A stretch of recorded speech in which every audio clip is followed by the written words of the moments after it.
High students, வணக்கம். இப்போ என்ன பார்க்க போகிறோம்? இயல் 7 பயிற்சி 7.2 2ஆம் கணம் என்ன கொடுத்துருக்கோம்? விட்டம் 10 சென்டிமீட்டர் உள்ள ஒரு உருளை வடிவ கண்ணாடி குவளையில் 9 சென்டிமீட்டர் உயரத்திற்கு நீர் உள்ளது. ஒரு உருளை வடிவ கண்ணாடி குவளை வரையல்.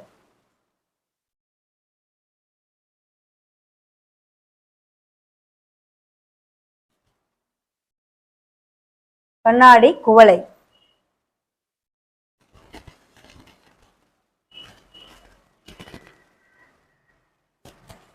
விட்டம் 20.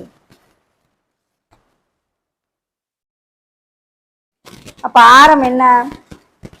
ஆரம் ஈக்குவல் டு R1 வச்சுக்கிறேன், 10 சென்டிமீட்டர். எவ்வளவு தண்ணி இருக்கு? 9 சென்டிமீட்டர் உயரத்துக்கு தண்ணி இருக்கு.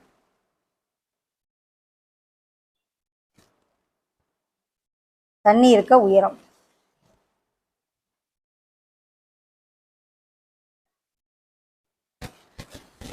ஒன்பது சென்டிமீட்டர் உயரத்திற்கு தண்ணீர். அப்ப இது ஒரு உருளையா நான் அசியூம் பண்ணிக்கிறேன். ஓகே, உயரம் 9 சென்டிமீட்டர், சரியா? ஆரம் 5 சென்டிமீட்டர் மற்றும் உயரம் 4 சென்டிமீட்டர் உடைய ஒரு சிறிய உலோக உருளையை தண்ணிக்குள்ள போடுறாங்க. முழுசா உள்ள போயிரு. நீர் எவ்வளவு உயர்ந்திருக்குன்னு கேட்குறாங்க.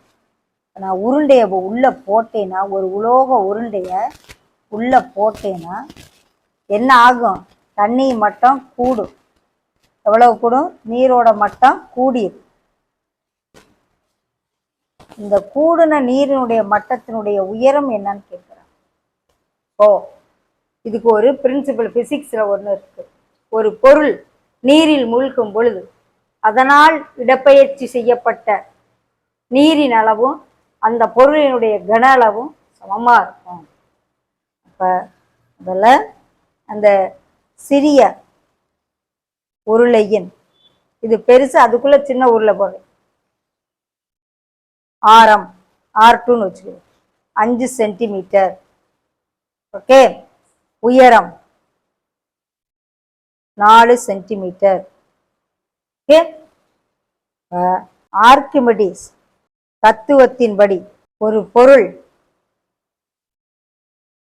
நீரில் மூழ்கும் பொழுது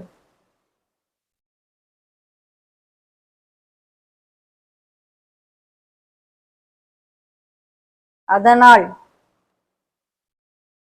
இடப்பெயர்ச்சி செய்யப்பட்ட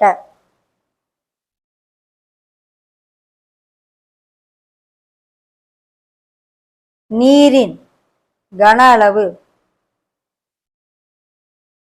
அப்பொருளின் கன அளவுக்கு சமம். அந்த பிரின்சிபல் படி எழுதுறது. ஓகே, இப்ப நீரால இடப்பெயர்ச்சி எவ்வளவு தூரம்? இந்த உயரத்துக்கு வந்து. இப்ப இந்த உயரம் எனக்கு தெரியாது. இதை ஹைச்சுன்னு வைப்போ. இந்த உருளையினுடைய உயரம் கொடுத்துருக்காங்க. அந்த தண்ணி ஏறிச்சு இல்லையா, அதனுடைய உயரம் தெரியாது. அதை ஹைச்சுன்னு வச்சு. ஸோ இதே ஆரம் தான் இது இதுக்கு. ஓகே, இப்ப எழுதுவோம். உள்ள போடுறோம்ல, அதனுடைய உயரம் ஆரம் தான். நீரால இடப்பெயர்ச்சி செய்யப்பட்டது. அதே இந்த இதனுடைய ரேடியஸ் வரும், R1 ஸ்கொயர்டு வரும். ஹைச்சு தெரியாது. ஓகே, இங்க பாருங்க, இந்த தண்ணி தனியா எடுக்கிறேன். இடப்பெயர்ச்சி செய்யப்பட்ட நீர் இப்படி இருக்கும். இந்த உருளை வடிவத்தில் இருக்கும் இடப்பெயர்ச்சி செய்யப்பட்ட. அப்ப ஆரம் இடப்பெயர்ச்சி செய்யப்பட்ட ஆரம், அந்த உருளையினுடைய ஆரம் 10 சென்டிமீட்டர் ஆயிடும். உயரம் எனக்கு என்னன்னு தெரியாது, ஹைச்சுன்னு வச்சுக்க. ஓகே, இந்த உள்ள மூழ்கின உருளையினுடைய ஆரம் கொடுத்துருக்காங்க, உயரம் கொடுத்துருக்காங்க. அதை இங்கே போடும். பைக்கு பை கேன்சல் பண்ணிடலாம். R2 5 ஸ்கொயர், H2 எவ்வளவு? 4. ஓகே, இந்த R1 ஸ்கொயர்டு எவ்வளவு? 10 ஸ்கொயர். இந்த ஹைச்சு தான் கண்டுபிடிக்க போறோம்.